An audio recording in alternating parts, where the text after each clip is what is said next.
anyways, jumping ahead, a couple things about us. So, if you haven't heard about Nobel, I'm going to give you a little bit of background. I promise to not make it too salesy. I promise not to take too long. But if you're coming into this because someone said, "Oh, you should check this out," or you caught a link on Twitter, I just want to give you some grounding about who these weird people are who are talking to you. Give me 90 seconds like an infomercial, and I promise to not make it as cheesy. As I said, I used to be a corporate innovation strategist. I used to go in and help devise new products and services in organizations. And as I did that, I came to the realization that everything can be copied. Your products can be copied, your services can be copied, but the culture, the unique culture, the relationships that you have between your team members and how effective they can be, that can't be copied, not easily. When we talk about legendary cultures in the world, people spend a lot of time trying to emulate them, and they can never quite get the same magic because it's a complex system. And I can go into that a little bit more later. But ultimately, we believe that culture is the last sustainable competitive advantage because it can't be copied and pasted. And so we spent our time as an organization, and we have teams in LA where I'm based with Paula, Vancouver, New York, and London. And we spend time with our clients, helping them unlock more creative, more effective, high-performance team cultures and organizational cultures. And we've been pretty successful at it. Much more successful, I'll say, than my career of I'll make you a very pretty deck with some ideas in it that will go nowhere. So this is a much more effective use of our time together. They were very pretty decks, though. Yeah. And I like to say that we sit at the intersection of strategy and culture. The things that we do as an organization, and you'll see this reflected as probably biases in what we talk about today around decision making. So we think about the intersection of strategy and culture when it comes to organizational design. So we always start with strategy in terms of how do you win in the market, what's the right culture that's required, or what are the cultural conditions which make that strategy more successful. We help people through change management, both sort of big punctuated planned events. We have a new CEO, for example, but also gradual change. How do we help everyone inside the organization do a better job of what we call sensing, noticing small changes in the environment, and then making strategic decisions about how to respond, and really thinking about change management from an agile, iterative, experimental way of thinking about that. We do a lot of leadership development, specifically around change and culture.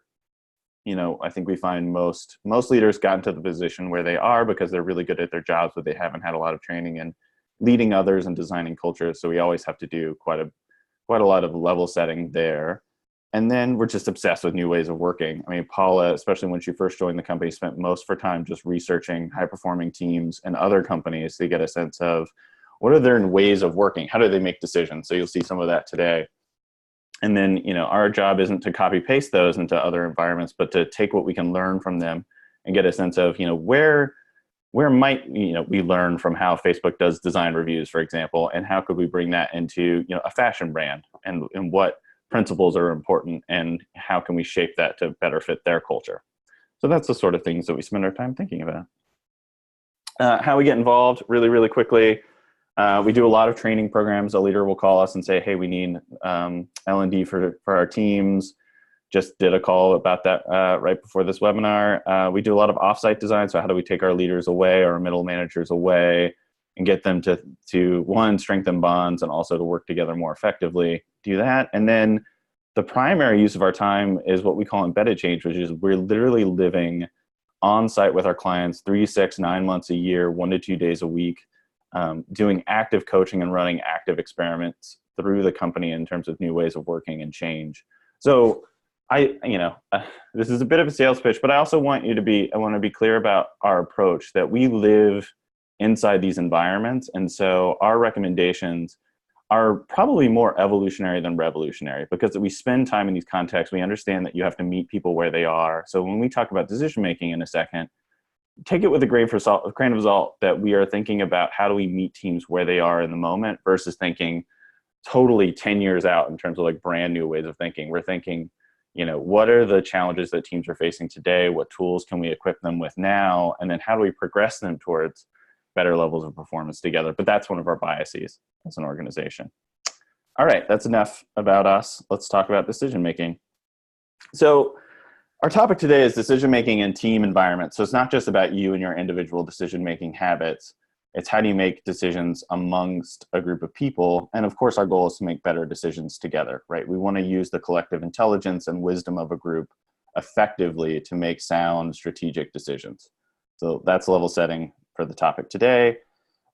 This is a really, really, really broad topic, just decision-making in teams. So we wanted to isolate a few things, and we have a resource at the end I can share that goes a little bit broader in terms of the landscape of decision-making, but two things we want to focus on today. How do we overcome social pressures? So when we're in a group trying to make a decision, there's all kinds of social pressures that are affecting our ability to make good strategic decisions. What are those pressures? How do we overcome them? That's job one. The second topic is just who and how do we make decisions? Who do we select in the process, and what is our decision-making process? That's incredibly important. We'll talk about the fact that oftentimes when we make decisions, we forget to decide how to decide, and that's so incredibly important. And we built a tool around this that's free to use, and we're going to walk through it a bit at the end to hopefully help you in your next decision. We're also going to have a couple discussion points because it's very awkward and strange to stare at a screen and talk to no one. So it'll be great to get some feedback from everyone about what you're hearing, how you can use it. And then we'll have a Q&A at the end as well. Just, see if you can stump us. That's always fun. One note before we go on, we've had a question about how many notes you have to take while you're listening into us. So we are recording this and we'll be posting this to YouTube afterwards. An email will go out. So you'll have access to all of this. And of course, you can always find more of this information on our website, which is academy.nobel.io. And again, we'll share all this information at the end. Yeah, it's being recorded, so all my goof ups will be preserved for all time. Cannot wait. So let's talk first about social pressures.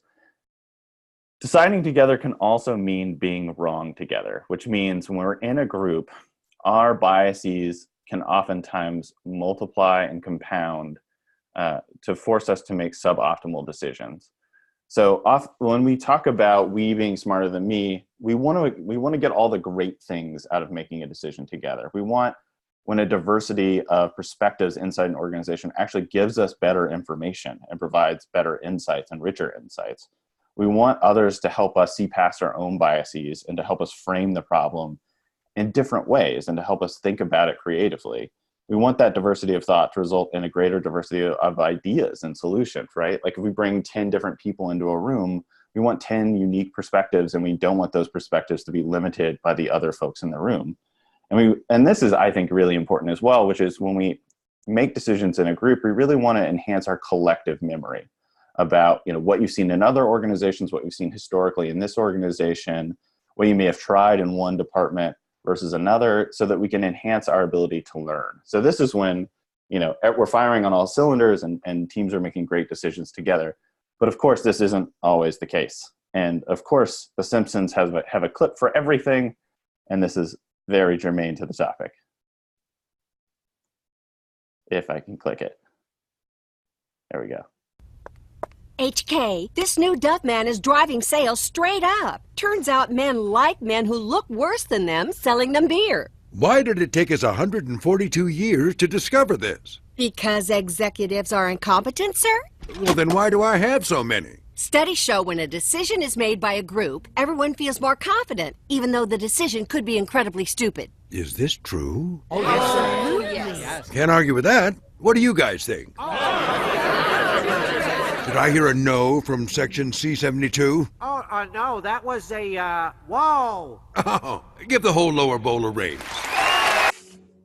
I could literally just, stop talking and just play Simpsons clips, and I think it would make a full presentation on decision making. As you can see, so there are examples of social pressure on decision making. I'm going to talk about a few of my favorites, but just in general, when we put people into a room, we can have odd effects on one another because we're either trying to value social cohesion, because we're not really sharing our full thoughts on the problem at hand or our full perspective. And this is just some different ways. It's a very, you'll see groupthink here, for example, is something that happens when we're in a group. And that's actually a very, very wide field of study. But essentially, it's when we overvalue social cohesion, when we put the identity of ourselves in the group above sort of critical analysis and thought. Emperor's new clothes. I mean, obviously that's when we're afraid of delivering bad news to someone in power because we value our own safety and social status. Something we're seeing in social media play out almost every single day is this idea of group polarization. We actually put a bunch of people together.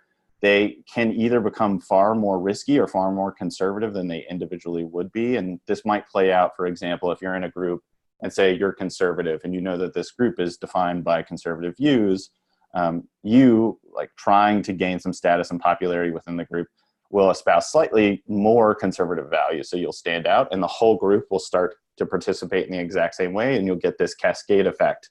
It works in any sort of like bubble of a group of people with a certain set of views. The group itself can actually become far more risky than any single individual inside the group would be.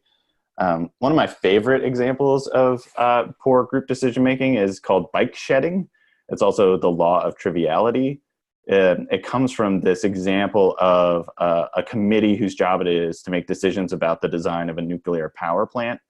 And that sounds incredibly daunting, and no one on the committee really has a deep understanding of nuclear power plants. But there's a bike shed on the property, and they all have opinions about the bike shed, what it should be made of, how big it should be. And so this group in this example spent an inordinate amount of time focusing on the design of the bike shed versus the much more important and much more critical design of the nuclear power plant. But this is something in groups when we default to where we feel comfortable and also where we feel like we'll have agreement across the group. And then lastly, the Abilene paradox, and this happens in relationships all the time. It's when you assume what others believe and you assume their preferences and you go along for the ride. And then at the end, you realize that no one actually wanted to do that. No one wanted to go to that new Italian restaurant. They just prefer to go to the one they've been going to every Friday night. This is called the Abilene paradox. There's great Wikipedia articles on each of these, but they're some of my favorite examples. But there's lots of different ways that we can have negative influence on one another in a group. And I think it's very important to be conscious of it when you're in a group trying to make a decision. Early warning signs. So if you start to see this in your group, it's time to pull the cord. It's time to sound the alarm. Irrational optimism. So this idea that you're suddenly invulnerable as a group.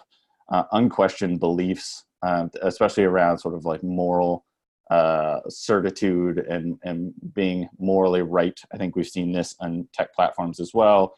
Rationalizing information that doesn't match with your worldviews, trying to come up with some convenient story about why it actually isn't important. Stereotyping outgroups. So, this is what we think. Oh, those other people, they just don't know. When you start to self-censor, this is something incredibly important as an individual. When you are in a group in a decision-making process and you can feel that voice inside of yourself tell you to stay quiet for a variety of reasons, whether, oh, this is where the group is headed. Oh, my boss is really wedded to this idea. But that is an early warning sign for you to speak up. And also group censors. So there's self-censorship, but there's also this idea that people in the group start to act as mind guards, is the term for it, to stop information that would be negative to the group from entering the group. This is also when we talk in politics about politicians living in a bubble, for example. They have people who help create that bubble for them, which creates bad decision-making. And then, of course, overt pressure to conform. When someone takes you aside and says, I need you to get on board with this, that's a sign of some sort of social pressure in the group overriding critical thought and analysis. How do you overcome it? There's lots and lots and lots of ways. I think just in the beginning, just plan for it. Know that when you're in a group making a decision together, groupthink and all of those other social pressures are totally possible. And it should be a topic of conversation as you make a decision. Do we feel like we're being affected by social pressures?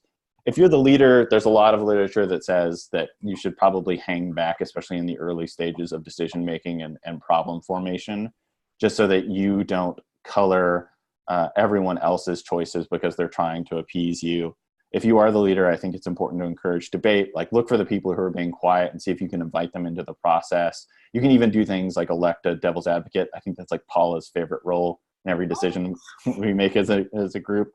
You can gather feedback one-to-one to try to avoid groupthink. If you want to, a lot of the research on wisdom of crowds says that the best way to get the wisdom out of the crowds is to talk to them individually and then to pool their opinions together. consider as many alternatives as possible. We oftentimes jump into thinking like, oh, choice is binary, but there's a wider variety of choices that you can make. You can invite outsiders to participate. You can just go get outside opinions. That's a really great way to check whether you have social pressure building inside the group. And then lastly, you can formalize your process. And that's really what the second half of this webinar is about, is a decision-making framework for you and your team. But by having a formalized process, you understand where each step is and when you can challenge the group in terms of, I think we're finding ourselves amid some social pressure. And it's good to have that process in place and define what that is, so that, one, you don't rush through every decision as you're making it, and two, everyone who's participating has an understanding of the steps in place. And it's much more of a conscious decision-making effort. All right, so, I want to stop here for a second. Paula will kind of walk you through the instructions of how to participate, but we just ran you through what social pressures might be affecting your group and decision-making. It'd be great if you think about a decision you've just recently made in the past or were involved with in the past.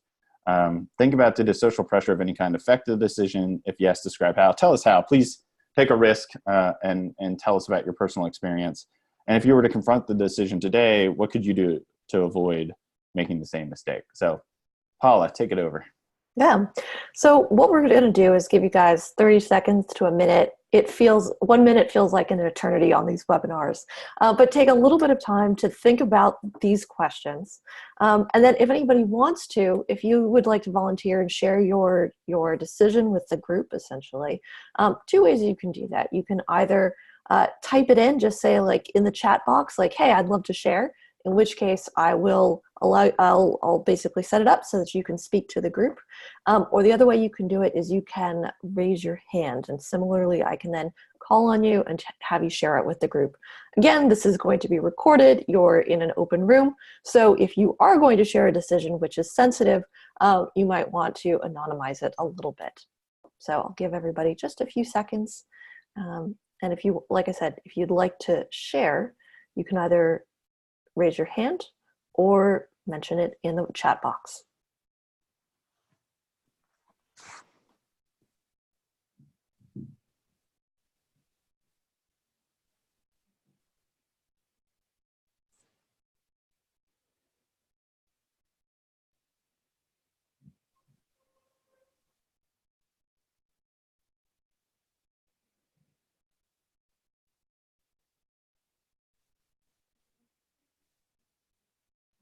We'll just give everybody another 30 seconds or so. I told you these feel like eternities on webinars.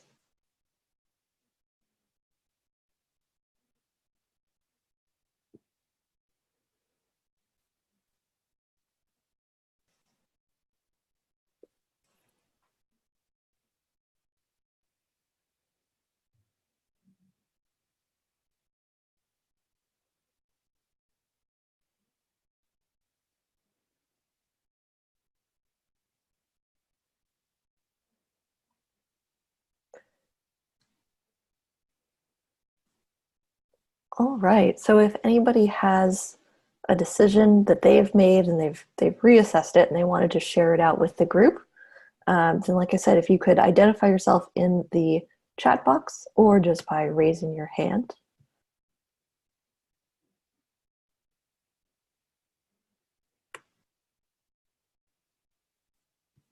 Maybe how you would do things differently, or how either you felt social pressure or you think other people felt social pressure.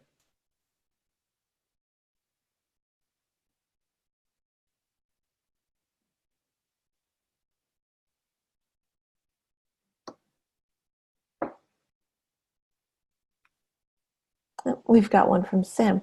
Hold on just a second, Sam, and let me make sure we can get you in. All right, Sam, can you hear us? Yep, I can hear you. Can you hear me? Hey, Yes. Sam. Hey, everybody. So this is, as I'm sure for most folks who are on the webinar, because probably why they decided to come in here has happened to me numerous times.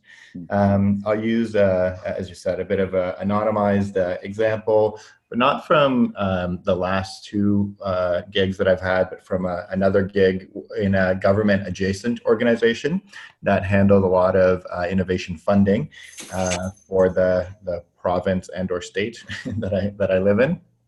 And essentially, there was quite a lot of managing upwards. There was an executive team comprised of VPs from our programs and finance department, our business development department, our strategy and corporate development department, and et cetera across the board, a couple more VPs on there. And we got into a situation where the organization grew from about 80 to 120 people. So roughly a 50% growth in just under a year. And this is an organization that had been around for about 25 years up until that point. So no growth of that scale had occurred previously. And what happened is a lot of the new decision-making processes ended up getting bottlenecked at that executive table with all these VPs. So from my role, I always kind of believe that the closer you are to the ground, the better suited you are to make decisions, so long as you are equipped from the top and empowered from the top to make those decisions. So now to get to the example that I've given you a little bit of background and context, we had some questions around eligibility on a particular funding program. So nothing terribly sexy, just very operational in some ways, but also a bit philosophical, because it was about who this organization wanted to fund, what kind of population, what kind of maturity of company, etc. And I had the dissenting opinion that I really thought we should internally as an organization not have too many barriers, but then once we receive these applications, send them out to external reviewers that had domain and sector expertise, which is what we did regardless. And the organization's perspective was that we should have a lot of barriers and not bother the external reviewers too much. So I, in this case, did have the dissenting opinion, and I ended up not handling it as well as I could have. I wasn't as patient. I think I kind of just started, rather than socializing my perspective slowly by having one-on-one conversations with the VPs outside of a formal meeting, rather than gathering my thoughts in a 1 or 2 pager and creating a bit of a rationale, I would just put up my hand, so to speak, any opportunity that I got. I shared my perspective in a moment that made them lose face a little bit in front of other folks in the organization. And I just approached it from a perspective of why can't everybody see that this is correct, rather than how can I create an environment where these folks can be encouraged to look at new information and then make a decision based on that new information. So the social pressures, the way that they impacted me on reflection and a little bit of self-awareness, were that because folks were saying don't share this perspective, I looked at it as a black and white and said, I am going to share it, and I'm going to share it. I'm going to spew it out, rather than sitting back. I almost got defensive about it, rather than sitting back and saying, I'm going to share it strategically. This isn't a black or white where I share it or don't share it, but it's about how I share it that really matters. I didn't do that. So if I were to confront the decision today, I would take a look at how social pressures can actually pigeonhole you into getting a bit defensive about certain decisions, and try to just keep my cool and stick to what I know to be right, but deliver it well. That's a super self-aware share. Thank you. It was hard to write a webinar on decision making without using the oft quoted experience helps you make good decisions, bad decisions help you gain experience quote. But it's true. So many of us have to go through these examples. So thank you for sharing. The things that have come up for us in that, in those domains, or what you're talking about, are oftentimes and this is, I'm genericizing a little bit. This isn't specifically about you, but I'm thinking about, Paula and I specifically, one of our dynamics is Paula is great at thinking through possible alternatives for an idea, and she loves playing devil's advocate role. But if we give her that role too often, for example, it can be easy to sort of paint her into a corner when she brings like very, very good objections to the table. So some things around like devil's advocate, one, you always have to have a particular venue that you can raise objections, right? And I think one of the challenges you mentioned is that this decision was going along and it was unclear where was the opportunity where I can step in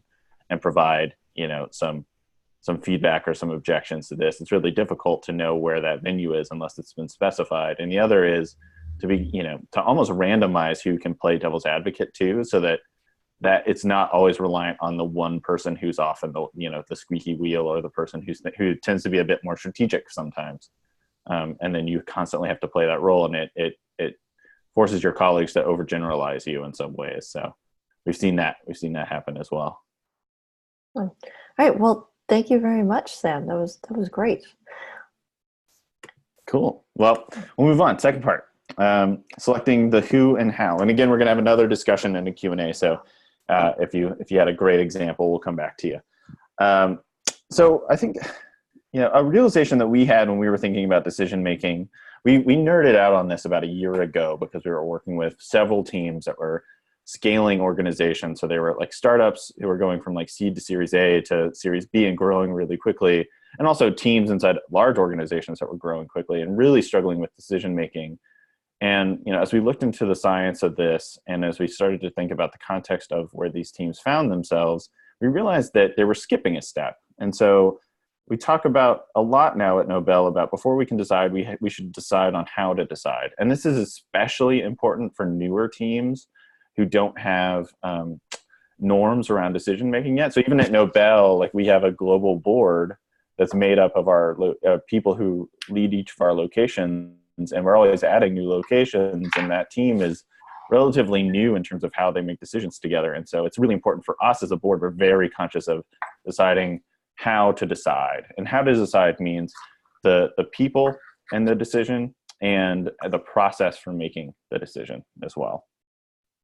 We're going to be using a tool that we made called the Decider in a minute. But if you wanted to check it out, it works on your phone. It's great. You can open it in a new window. It's thedecider.app. And it's a way to help you select a decision-making process for you and your team, and that can also help you think through who should be involved in the process. But we'll go through it. We made this because it was just really clear that teams needed some heuristics about how to choose between decision-making formats and styles, and there's nothing that really existed. And people had fallen in love with very specific ways of making decisions, but there's quite a few different ways to do this, and we wanted to expose some of the lesser known or lesser used ways to make decisions together. We'll talk about the defaults to start with. These are decision-making formats and styles that are just really comfy for people. I like to liken these to the tighty-whities of decision-making formats because they're expected, they're comfortable, but we can do so much better. And so those include everyone's favorite, I am the decider. Autocratic decision-making. So when we think of leaders, we tend to think about very strongly opinionated people who make quick decisions on their own. Think about the kinds of leaders that our culture, especially here in the US, lauds and holds up for the rest of the world, are Steve Jobses, for example. We tend to think of people who I alone decide. And this process of making a decision is just about sort of you as a leader taking in inputs and making a decision and then communicating that decision effectively. It's very, very fast. It's the fastest probably way to make a decision. It's not very independent in terms of who you involve. It's very hierarchical, and it's very private oftentimes because you're not sharing your process in most cases. You're just making a decision and moving fast. Pros, of course, it's fast. It's very clear what the next steps of the decision are. It conveys strength. There is, people do tend to like very strong-willed leaders. It's just something about our relationship to charisma. They don't, in every context, make great leaders, but we tend to hold up leaders like this. Cons, it may miss crucial information or perspectives because you're just deciding on your own. And if you overuse this, it really lowers group engagement and morale. People don't feel involved in the process. Of course, it is an acceptable way to make a decision. I'm not vilifying any of these. It depends on the context that you find yourselves in, but overuse on this one can lead you down a dark path.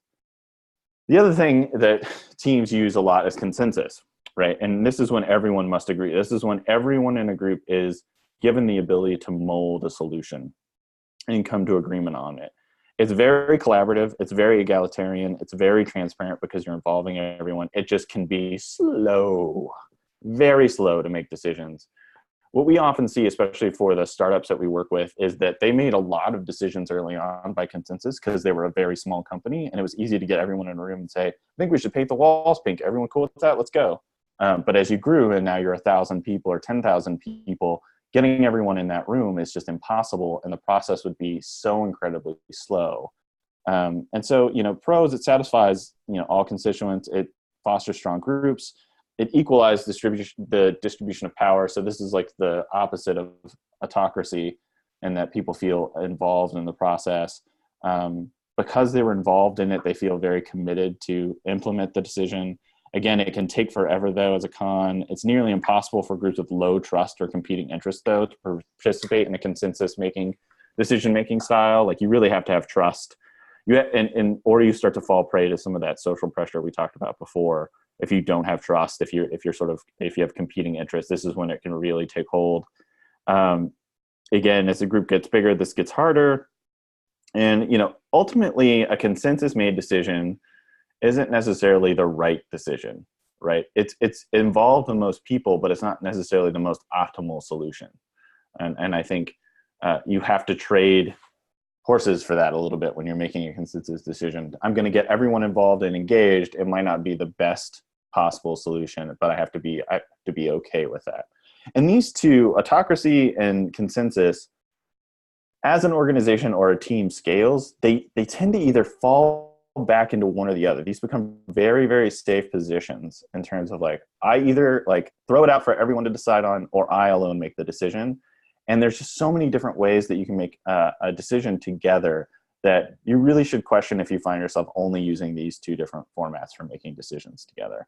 There's also delegation. I mean, this is something as we know makes an effective leader. And as you start to move into a position of leadership, this is one of the biggest skills that you can really work to refine for yourself, which is to give decision-making rights and power over to someone else, and to paint very clear limitations around that. What are the guardrails for making this decision? It's still pretty fast because you're handing the decision over to a single person.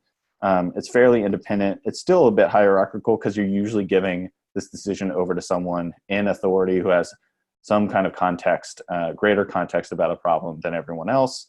It's sort of in between private and transparent. It frees up your time and energy. You get to allow people on the team to own decisions, which creates motivation.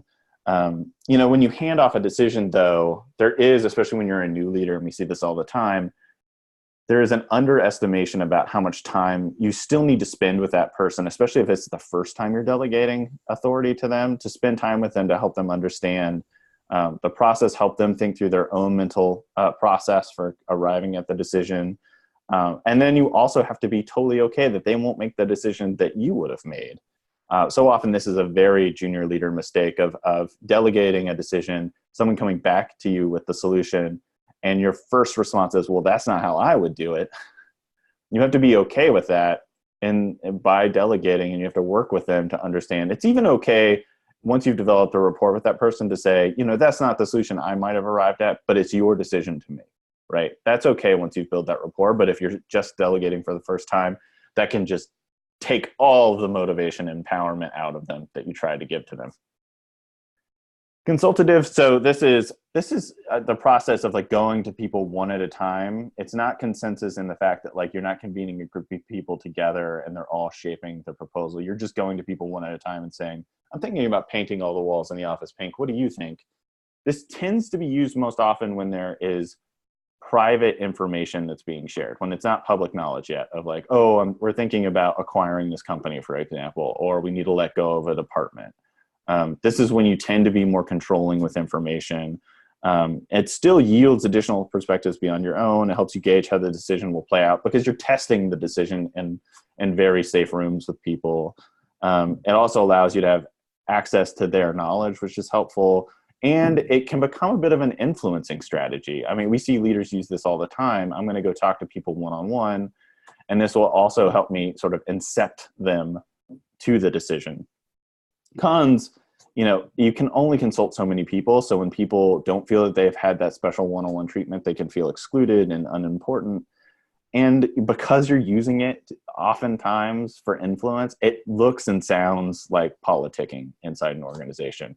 There's a Japanese term, nimowashi, which is basically the meeting before the meeting. And this is what this is, of like going around and getting approval or getting people's inputs before you do it. And it can seem like a very political process. So, those are things that we typically feel more comfortable with in group, especially in for-profit organizations. Those feel more comfortable for us. These are more, how do we involve more people in the process, but not necessarily a consensus-based decision-making format. One is just, most of us probably recognize this, which is just democratic, majority rules voting. One great example of this is the CEO of Spanx. Oftentimes in her leadership or board meetings, before a decision is made, she'll literally have a hand-raising session. How do you feel about this decision? And she has overridden those votes before, so this isn't wholly democratic, but it is a way for her to gauge interest in the room and to allow people to have more voice in the process. If it's a very formalized democratic decision-making process, then the process feels transparent. It's typically perceived as fair. People, especially in democracies as governing structures, outside of work tend to understand how this works, and there isn't a lot of surprise. Cons, it's vulnerable to groupthink or political campaigning. Still, you're involving lots of people. Still, you're just trying to get a sense of where collective will is. So it's still vulnerable to all of these social pressures. I think in any democracy, the majority can often override minority opinions and underrepresented groups. And so this is still a possibility in democratic decision-making. And then, the biggest risk you run is, you ask people to go implement a decision that won by, say, like a 5% margin. And so you have 45% of people in an organization saying, well, I didn't vote for that. I don't want to do it. So you really have to create a sense of buy-in in this process to know even if you lose a vote, you still have to participate in the outcomes of it. And that requires a lot of trust and respect for your fellow colleagues to know that, we may disagree with each other, but we're all committed to the same shared project. And that is challenging. There's a lot of pre-work that has to be done for a democratic decision-making process to work effectively. Consent-based decision-making is sort of, in tech circles, the new hotness. And I'll talk a little bit about it. Consent-based decision-making is different from consensus in that you're basically, instead of asking for everyone to agree to a decision, you're asking no one to object to it, which sounds like a very weird distinction. But in consensus, we all sort of have our hands on the clay and we're trying to create something that all of us love together. Consent is more about, hey, I have a proposal. Does anyone object to us trying it? And so people who are against it have to have a strong objection to the proposal. Like, I don't want the walls pink because the color pink just makes me autonomically vomit. Could be an objection. And it forces them to really stand up and say, I wholeheartedly object to this.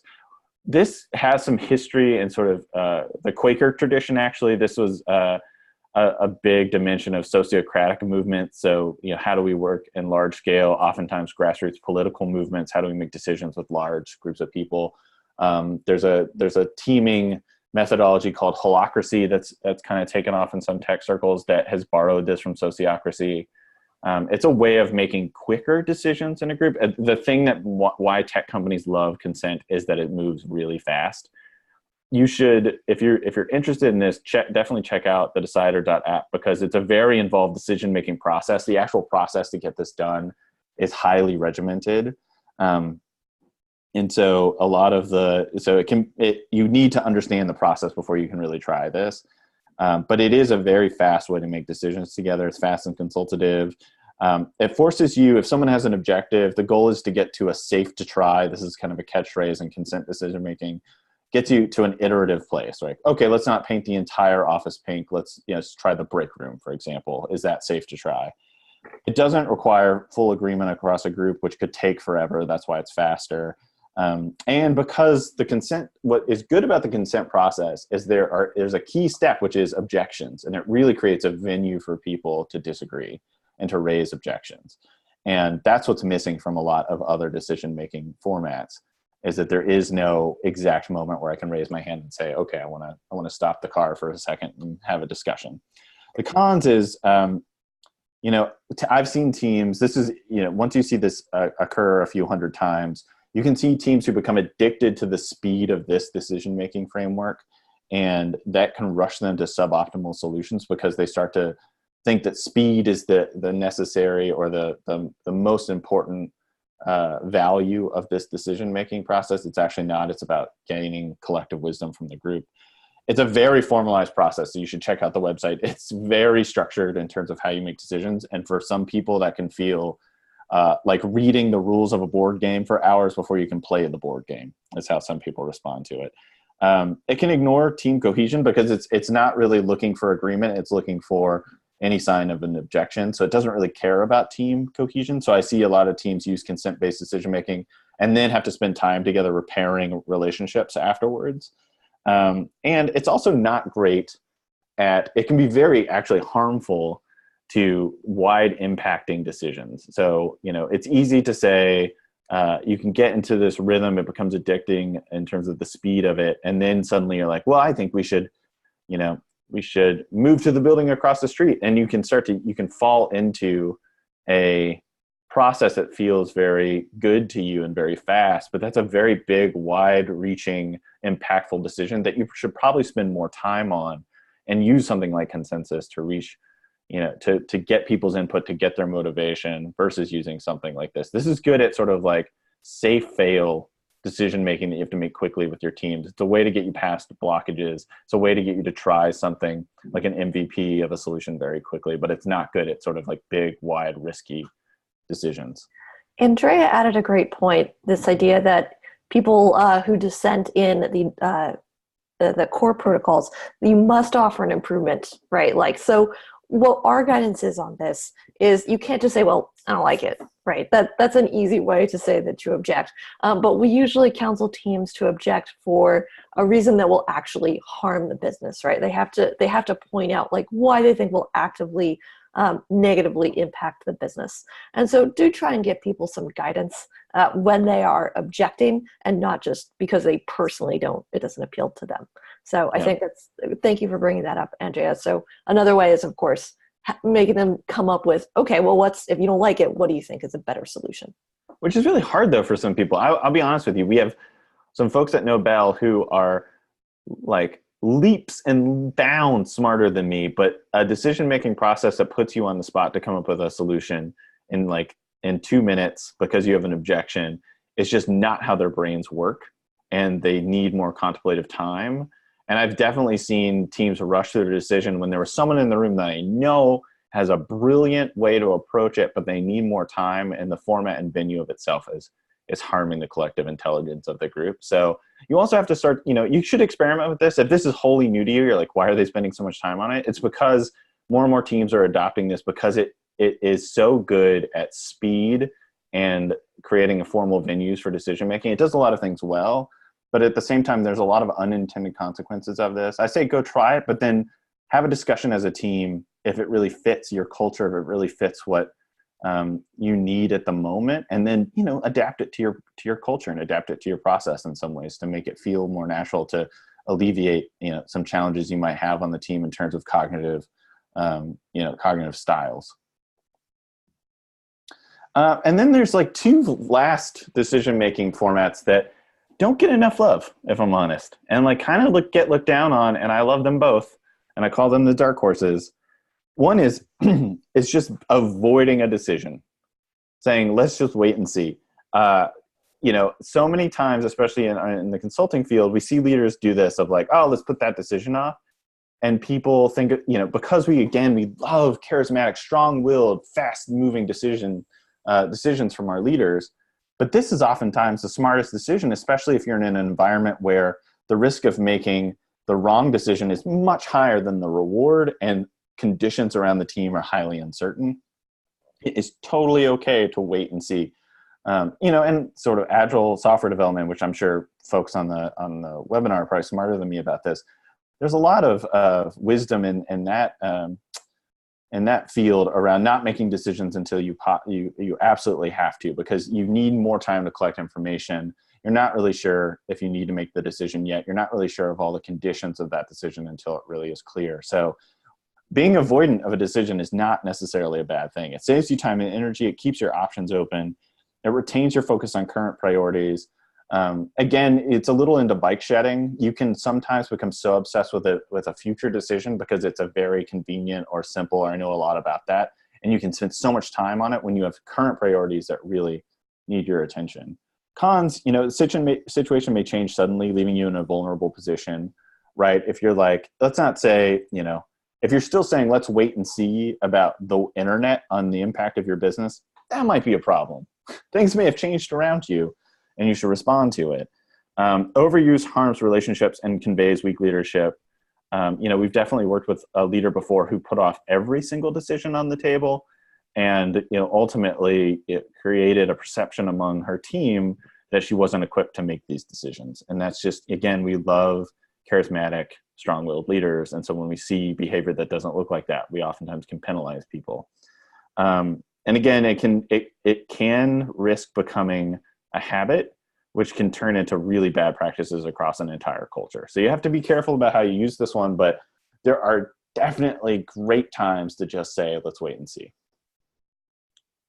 And the last one, stochastic, which just means flip a coin. Just, choose. You can create your own Wheel of Fortune, and you can spin that. That's a fun craft exercise for you and your team. Or you could just flip a coin. This is great in environments where the conditions are almost chaotic. When your pattern recognition brain doesn't work because you're not seeing any patterns. This is also great when there's probably only two options and you have no clue what choice to make. This is also when you see studies around like pigeons are better at or better at picking stocks than people. It's because they're using a stochastic decision-making process, and in some contexts, flipping a coin or having a pigeon walk around and decide where to defecate on a number is more effective than you making a guess off of bad intuitions. But you need to have really well vetted equivalent outcomes. You need a real sense of we have two options. We've assessed them. There's absolutely no difference that we can tell with the information that we currently have. And there's nothing then wrong with flipping a coin. Again, it goes against our instincts for what makes a great leader. But in so many situations, especially in the chaotic world that we oftentimes find ourselves, it is a completely acceptable way to make a decision together as a group. You also just need to really rally people behind that this is the process you're going to use, because people will then in retrospect look back and be like, oh God, that was a terrible decision. How do we make that decision? We flipped a coin? So you have to really coach people to accept the process. And again, these dark horses aren't meant, I don't want you to go use them in everyday life, but I do want you to know that they are part of the Swiss Army knife of decision-making styles and formats with your teams. And there are times in which they are fine and acceptable, and sometimes a preferred way of making a decision together. And Johnny had, I think, a question. Also good when all options are equally good or bad. Yeah, it's true. I mean, again, flipping a coin is good when you look at these two options and you literally cannot tell, you cannot make a judgment call about them, right? And you've asked other people and they're like, I don't know, each looks basically the same. And so you could either spend more time dithering over it or just flip a coin. Okay, so again, we have the Decider.app for you to use. What we're going to ask you to do now is to actually think of an upcoming decision that you have to make with or for your team. And if you can't think of one, again, maybe think about a historical one, but try to think about one that might be on the horizon the next week, month, quarter, year. Go to the Decider.app. It works great on your phone. It's going to ask you a series of questions, and then it will arrive at a suggested decision-making style with you and your team. They're very yes or no based questions. There should only be 2 or 3 to get you to a decision-making format. and then reflect, take some time to think, did the recommended method surprise you? Do you agree or disagree with it? What did it tell you? Why do you agree or disagree with it? We're going to give you a little bit more time on this one. Please do participate, because it's fascinating to us to see where this is. We spend a ton of time on this tool, but we're always, looking for how people are using it. We have a Slackbot actually version of it that we have 200 to 300 teams using it in their Slack channel. So we're always just fascinated by how people are using this and how they're finding it. So Paul, I hand over to you to run the room. Sure. All right. So if everybody would pull that up, you've got the website listed there. It is thedecider.app.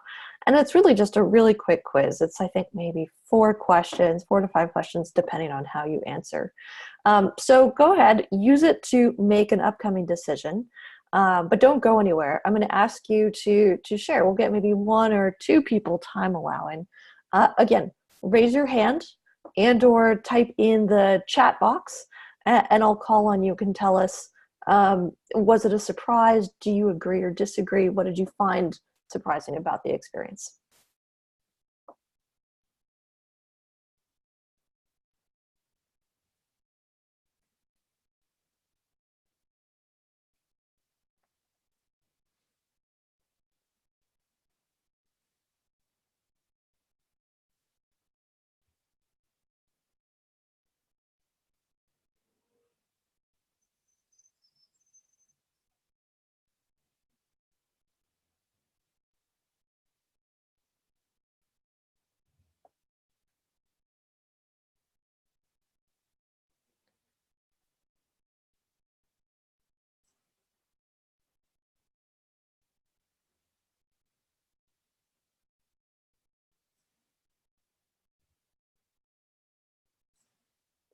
Just another few seconds. I want to make sure we have time for questions.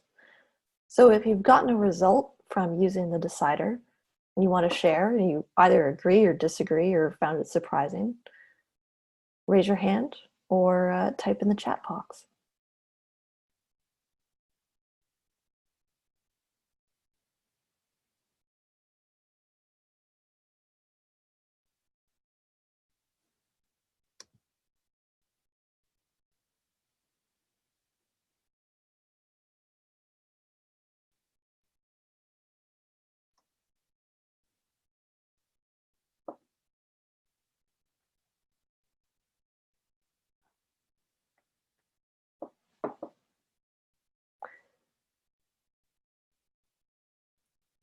Anyone have an answer yet? All right, Kat Myers, hold on. Let me pull you up, and I will. Oh, looks like you've got 2. Kat, can you hear us? There we go. We can hear you. Oh, wow. I'm so sorry. I have you guys pulled up on 2 separate things, my phone and my computer.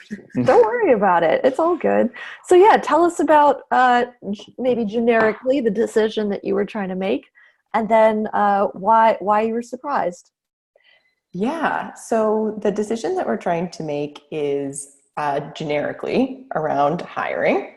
And so I went into the Decider app, and I think, so the method that it recommended was the Democratic, which I thought was really interesting. I think for me, sometimes when we think about hiring, we do it in sort of a smaller group of team leads, and, going through some of the questions around the decision, it did make me think, hey, maybe we could involve more people in some of these decisions around hiring.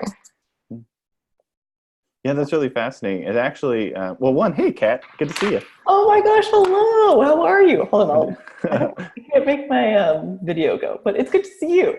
One really fascinating thing about that. So, hiring can be a very sensitive political topic, but if you want to explore democratic decision-making, and hiring, Whole Foods is actually a really good example of this. Yeah. So at the local level of the stores, they vote on who to hire. And that has been a big part of their process, and a big way to make everyone who works there, feel more like a partner in the business versus an employee.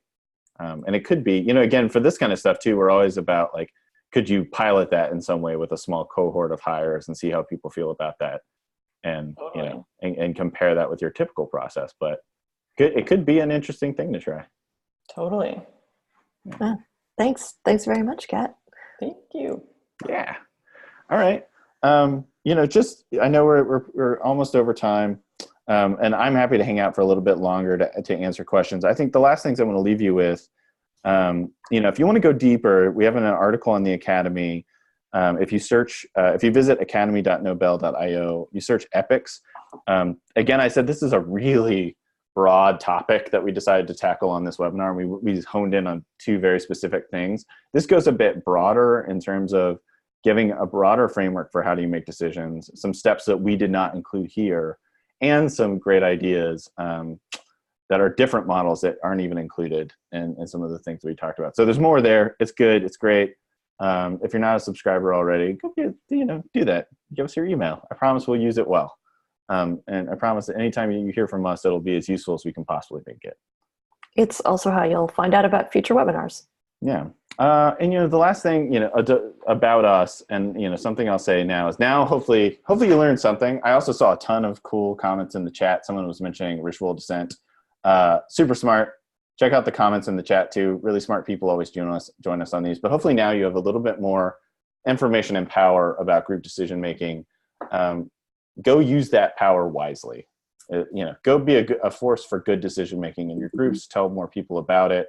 The company's not called Bud, even though I'm the founder. It's called Nobel because we stole the name from the story of the Nobel Prize. And I'll give it to you really quickly, which is Alfred Nobel was this very, very wealthy man who had made his fortune inventing dynamite and other ways of killing people. And his brother died, and the local newspaper ran an obituary, but they thought it was Alfred instead. And so this man who had amassed this great fortune, who was sitting on top of the world in terms of power, got to read his obituary. I think it was 6 years before he died. And the headline was, "The Merchant of Death is finally dead." And that to him blew his mind right open, stick with the dynamite references, and really made him rethink about his legacy in the world and how he uses his vast wealth and resources. And that's, he spent the last few years of his life designing the Nobel Prize Foundation. So the question or the challenge that we always work with leaders to address is like, what are you using your power and your influence and your deep wisdom for? What are you leaving behind for others? So I'd ask the same for you as you leave with hopefully a new idea or two in your head. And that's it. So I'm happy to stick around. We're just over time by 2 minutes. I'm happy to stick around for another 5-10 minutes, ask questions or answer questions. So just if you have any questions, type it into the chat box, and then we'll read it off and Bud can answer it. Everyone's great for showing up. Thank you so much too, by the way. Even if you have to pop off, no worries. Thank you. All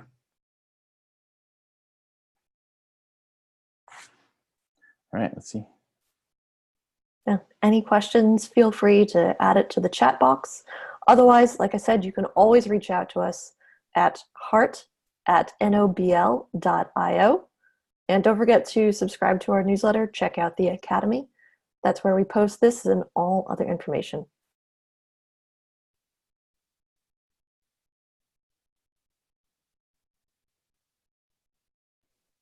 We did such an awesome job. Maybe there's no questions. We've done it. We've answered everything that you need to know about decision making.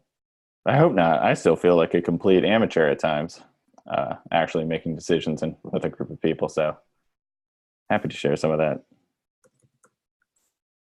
I just want to point out someone, for anyone who's left, Andrea, dropped a link to Ritual Descent, which is a cool process from Cognitive Edge. Those are really smart people around sort of the intersection of complexity, science, and strategy. There's, that's a really good resource to go dig into. Very nerdy, very great to read. Curl up, read about complexity for 30 minutes. We do have some questions. So we've got one from Nadine. Do you have an approach to design decision-making architectures within an organization? Which decisions to make in which meeting, with whom, how, etc.? All right, so this is Nadine. You're asking the right question. We definitely have done this before. I think there's a couple different ways to look at this. One is, you certainly should think about like what roles and influence each group has and what are their like domains of control per group, and really think about, I think it's always a good first question when you're about to make a decision of like who holds the rights to this decision. I think is a fair question to ask. And even to reflect on Nobel. So we have sort of this like local team level. So everyone in LA versus the global board. And we have to be very clear about what decision-making lives at each place. And we have this literally written down inside the organization in terms of like the board can make these decisions, but everything else is basically left to the local level to decide. So I do think it's important to make that known. And in organizations, to be totally transparent with you, we often go into like Fortune 100 organizations where all decision-making has been sequestered to the top of the organization. And writing that down is important, but it's also a very demotivating process for most people. So we often run our experiments as saying, what if, the leadership team gave away this decision-making right and we put it over here where we think it belongs? And that's an experiment, and we'll see how it goes for 3 weeks, 6 weeks, and see how effective that is. That's often what we're doing in an organization. And it's not just Fortune 100s, even like at rapidly scaling startups we work with, they just there's this magnetic pull for the top executive team to take on these decisions. So I think it's something, if you're on the leadership team, to think about it. It's like, what decision-making rights do you hold, and how can you experiment with not just delegating a decision, but deputizing a team or a group of people to wholly own that decision and the decision-making power and authority over that. I think that's helpful too. Yeah. We often recommend just building out a process diagram. If you're doing something repeatedly, building out that process diagram, identifying when the decisions are that need to be made and who usually is involved. That's just a useful document that you can refer back to and that everybody can share so that you're all on the same page. Related to that, there's a question from Kath, which is, can you share any best practices for deciding who should be a part of making a decision? Rules of thumb are always helpful here, and they can be a little generalistic, but they're helpful for me. So rule number one is I want to involve anyone in the decision-making process who I feel like has unique insight or data into the problem. Right? I need to involve them some way. I need to flesh out the perspectives on the team. It goes back to that slide in the presentation about like what makes group decision-making better than individual decision-making. Step two is, who are the key people needed to actually go carry out that decision? And it's not everyone in the entire engineering department, for example, even though they will be affected, but who are the key people, both from, like pivotal chunks of the work, but also cultural and social influence inside the organization. I need them brought along. Oftentimes they're not, but I really advocate to bring them into the process, because it may slow down the process more. But ultimately you need their motivation and you need their buy-in.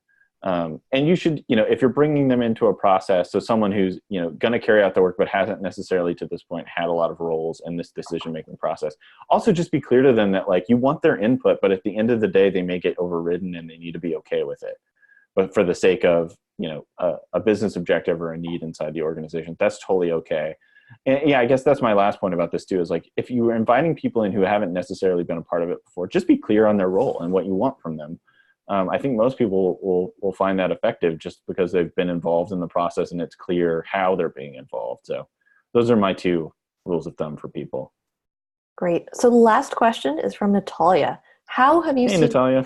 Groups adapt any of these models? For example, changing up process for consent model. Yeah. The consent model in particular, I've seen I've helped lots of organizations who, for a little while, I was the guy that every company who tried Holacracy and failed called to fix it, which was not a great or fun experience in my life. But I went through a lot of organizations that had tried out consent-based decision-making, and they found it to be incredibly dismissive, too fast, and just had, it just didn't fit the culture of a place, right? Like it values speed and effectiveness even over relationships, even over Some other things, just human contact and eye contact.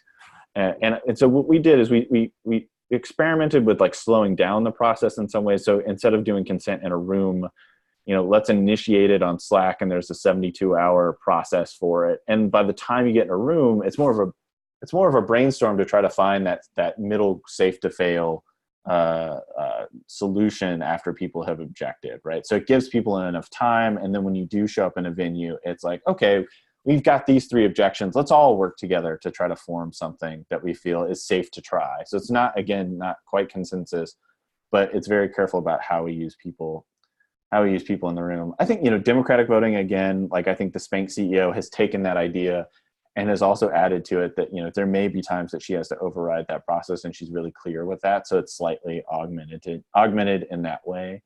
I've actually seen a team that had a Wheel of Fortune for the stochastic one, that they have fun with. So I've seen people adapt it to there. I think all of these things are sort of, they're tools and technologies just like Slack, and you want to customize it and make it feel like yours and punch out the areas that you don't feel are effective for you. So I say go and try to experiment with lots of different ways to make these decisions together. Use the elements on the decider as a starting point for that. All right. And with that, that's all the time we have for today. So again, thank you everybody so much for joining us.